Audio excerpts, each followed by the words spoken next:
Assalamualaikum warahmatullahi wabarakatuh. Sobat Muslim TV semuanya, bagaimana kabarnya nih teman-teman nih? Kali ini bersama saya Aqsa Zakataki akan membahas dan mengulik langsung tentang Maroko dalam program World of Muslim. Nah, pasti teman-teman bertanya nih, episode kedua kali ini kita bahas apa ya? Kalau kalian bertanya-tanya, langsung aja kita masuk ke episode kedua, Tour Campus in Morocco.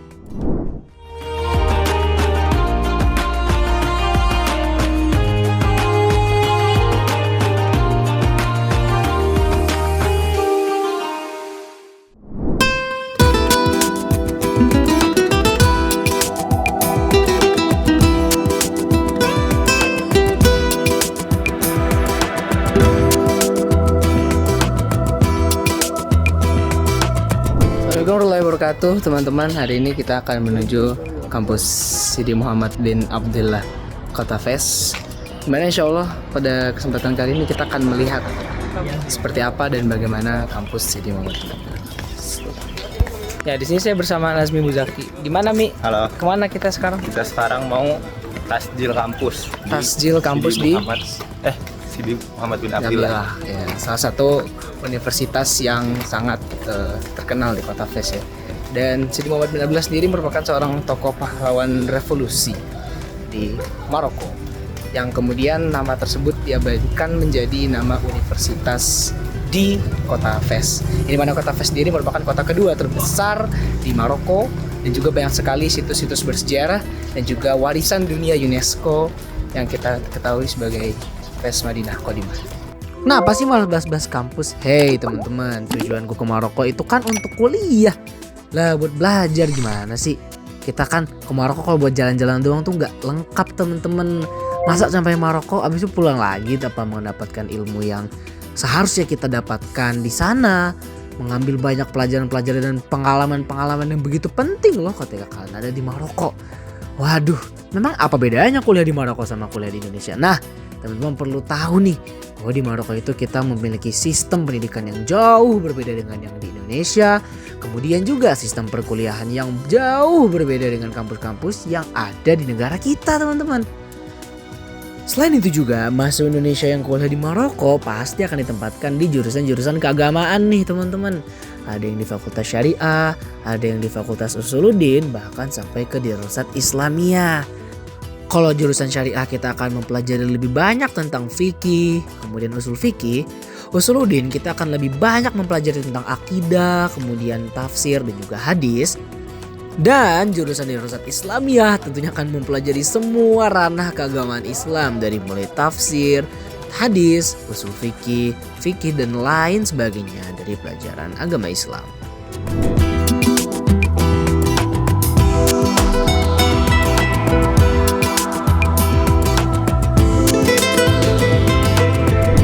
Nah, kampus ini sendiri juga memiliki banyak sekali fakultas-fakultas yang lain, di mana diantaranya ada fakultas hukum, fakultas ekonomi, dan juga ada fakultas keilmuan keislaman. Nah, Dirasat Islamiyah yang dimana menjadi tempat kita kuliah. Nah, fakultas Dirasat Islamiyah terdapat di kampus jurusan sosial dan humaniora. Dimana di sini insya Allah kita akan masuk ke dalam dan melihat bagaimana isi kampus Darul Mi'raj, kemudian tentang apa yang bisa kita lihat dari pelajaran-pelajarannya, dari metode-metode yang diambil. Nah teman-teman, sekarang kita akan mengurus pemberkasan untuk mendaftar ulang di Sidi Muhammad bin Abdullah University di Kota Fes. Nah sebelum itu ada beberapa berkas yang perlu dan wajib kita bawa. Yang pertama ijazah SMA asli, kemudian ada akte kelahiran asli, ya tentunya dengan terjemahan dengan keduanya. Dan juga kita perlu membawa rukhsah. Apa itu rukhsah? Rukhsah itu adalah semacam surat bukti bahwa kita diterima di program beasiswa dari kerajaan Maroko. Nah, tiga berkas itu yang wajib kemudian kita bawa, dan juga jangan lupa paspor ya, paspor dan juga paspor. Nah, itu adalah kemudian berkas-berkas yang wajib kita bawa ketika akan melakukan pendaftaran ulang di seluruh universitas di Maroko. Tapi sebelum itu kayaknya ada pertanyaan deh, kenapa sih kita harus kuliah di Maroko? Nah teman-teman, kayaknya ini aku ada 5 alasan utama deh sebelum kita ke tur kampus kali ini. Kenapa kita harus kuliah ke Maroko? Yang pertama, Maroko itu merupakan negara yang bermazhab Maliki. Jadi teman-teman di Indonesia yang prakteknya lebih banyak di mazhab Syafi'i pasti akan terkaget-kaget nih ketika melihat praktek teman-teman Maroko di sini menggunakan mazhab Maliki yang jelas memiliki banyak perbedaan dengan mazhab Syafi'i itu sendiri. Assalamualaikum Khalid. Insya Allah. Sekarang kita akan kemana? Masya Allah, Alhamdulillah hari ini kita sedang mengurus tasjil dan ini baru saja siap mengcopy berkas-berkas yang belum tercopy.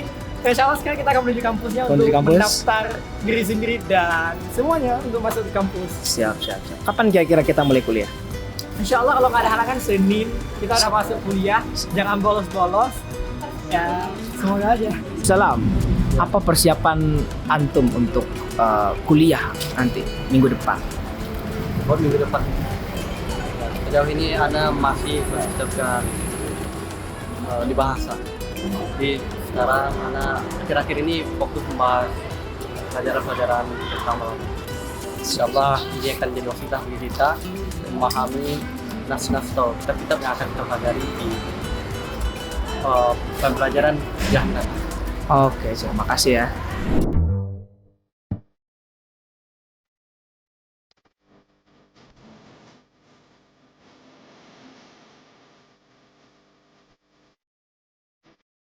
Nah, sekarang kita sedang berada bersama dengan Muhammad Aziz. Boleh dong Bang, spill. Kenapa memilih Maroko sebagai tempat berkuliah? Karena saya keterima di Maroko. Jujur. Tahukah kalian bahwa di mazhab Maliki air liur anjing itu nggak najis loh. Nah itu dia yang akan kita pelajari di kampus nih tentang bagaimana ada perbedaan di mazhab Maliki dan juga mazhab Syafi'i yang tentunya akan menjadi pengalaman yang luar biasa bagi kita dan akan menjadi perbandingan juga nih. Supaya nantinya kita bisa mengajarkan kepada teman-teman kita dan juga kita memiliki pengalaman langsung dengan melihat atau mempelajarinya di Maroko.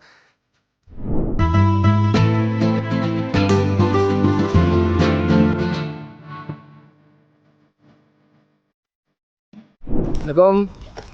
Nah, teman-teman, sekarang kita sedang berada di dalam kampus Sidi Muhammad bin Abdullah Darmi Haros, pusat dari Sidi Muhammad bin Abdullah di Kuliatul Adab, ya, Fakultas Sastra Arab dan Humaniora. Nah, ini teman-teman, ini ya kampusnya ya, kampus Sidi Muhammad bin Abdullah. Kelihatan kayak apa gitu ya. Coba kalian bisa tafsirkan sendiri. Bentuk kampus ini seperti gedung apa?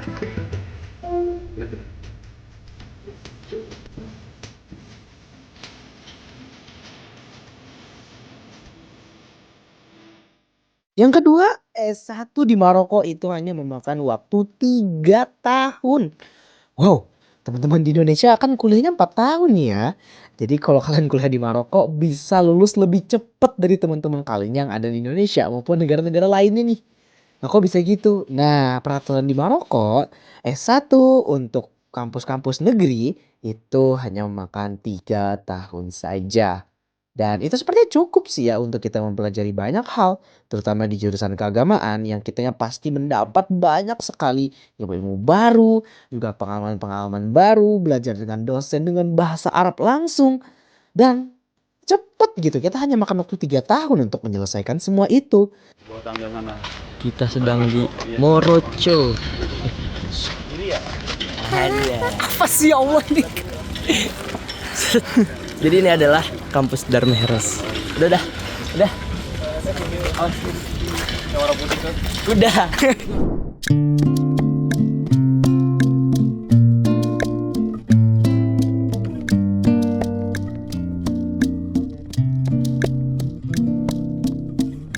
Mas Nazmi, apa sih kelebihannya kuliah di Maroko? Kuliah di Maroko, terutama di FES ya, karena aku di FES. Pertama, Maroko ini tempatnya adem. Lihat sekarang jam 12.15, lihat. Adem banget, asli. Gak panas. Jam 12 loh. Jam 12. Kedua, di FES ini kampusnya deket banget, asli. Kita tinggal jalan kaki ya. Nyampe. Terus sekarang di FES ini juga orangnya banyak, orang Indonesianya. Jadi aman aja. Apalagi ada abang-abang kelas yang bantu nih. Masya Ada Bang Allah. Imam, ada Bang Ditni. Wih, Kalau Besar banget. uang sakunya 100 dirham aman gak bang? uang saku 100 dirham juga aman aja. Masih bisa makan. Pengalaman. Siap. Terima kasih Mas Nazmi.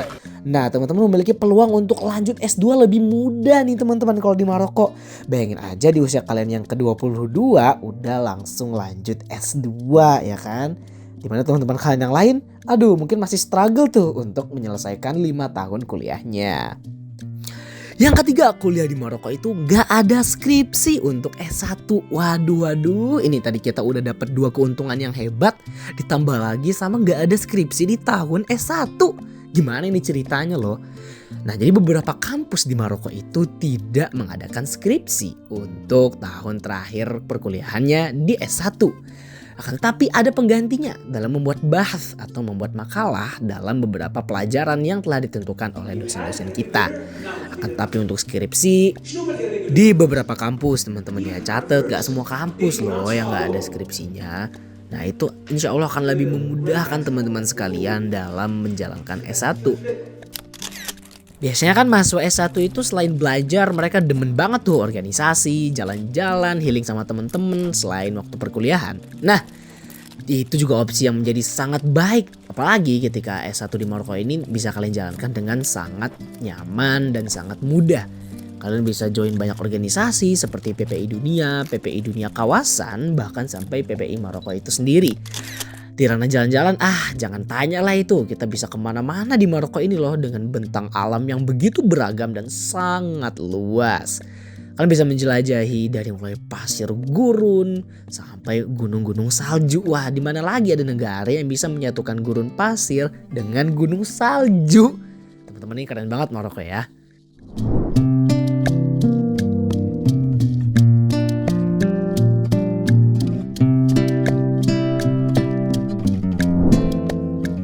Yang keempat, yang pastinya kalian tunggu-tunggu. Selain tadi kita udah dapat kuliah 3 tahun, kemudian kita nggak ada skripsi, kita juga dapat beasiswa. Nah ini guys, masa sih pada nggak mau dapat beasiswa kuliahnya?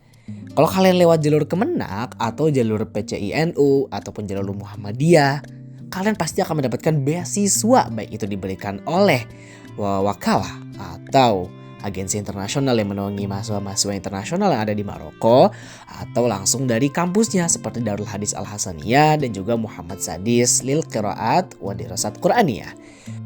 Nah, lembaga-lembaga inilah yang kemudian akan menaungi kalian, memberikan kalian beasiswa, bahkan ada asrama dan juga makan yang diberikan untuk kalian 3 kali sehari, teman-teman. Waduh, ini malah lama keenakan, ini gak jadi kuliah ini ya, malah merasakan fasilitas nih teman-teman nih. Nah, selain dari itu yang terakhir banget nih yang teman-teman ya. Terakhir, kuliah di Maroko itu nggak hanya di satu kampus doang teman-teman. Jadi teman-teman ditempatkan dimanapun, misalnya kita ada di kota Fes, kampusnya pun ada dan itu bagus.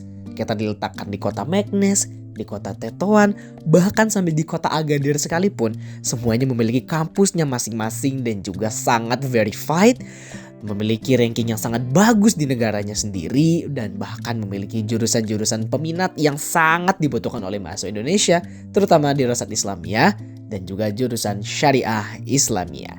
Jadi teman-teman gak usah khawatir, mau kalian kuliah di Maroko, mau ditempatkan dimanapun itu, pasti kalian akan mendapatkan jurusan yang kalian impikan dan juga mempelajari pelajaran yang pasti kalian butuhkan untuk menjadi pendakwah, untuk menjadi seorang dai ketika kalian kembali ke Indonesia.